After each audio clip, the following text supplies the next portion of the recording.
Okay, so I have with me Matt Marlin, who is a works at a Farm Credit Services. He's from Columbus, Indiana, There you go. and where my boyfriend's from. This is his uncle.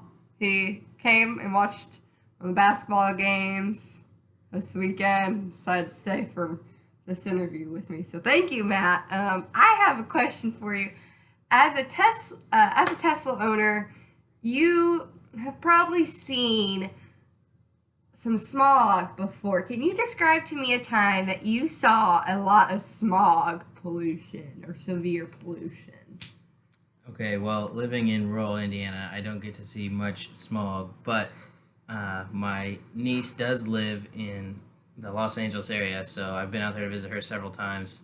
And the time I've seen the most smog was she lives kind of up on the side of uh, the mountains that surround Los Angeles, so you can look down onto the city itself up from like her backyard. And a few times when I was out there, there was just kind of a cloud of smog hanging over all the skyscrapers downtown, all the multi-lane interstates and stuff. So that's really the only experience I have with smog is in a large metropolitan area. Ah. So, can you describe to me that area that you saw the smog more in detail? Like, why you think maybe the smog was there? Well, like I said, it was a dense metropolitan area, so a lot of skyscrapers, a lot of office buildings. So I'm guessing there's a lot of people commuting to work, and maybe their traffic system isn't very efficient. I don't know. Maybe some homeless people. But other than that, on a happier side of things, can you describe to me a time that you took in a fresh, clean breath of air? Well, again, living on a farm in rural Indiana, anytime I walk outside my home is pretty fresh, clean air.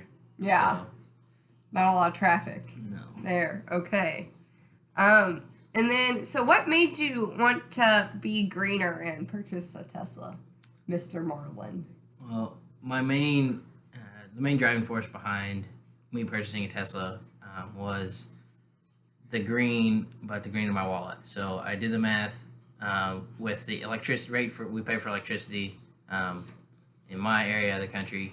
A Tesla is a lot cheaper to drive than a normal sedan. So when the time came to get a new vehicle,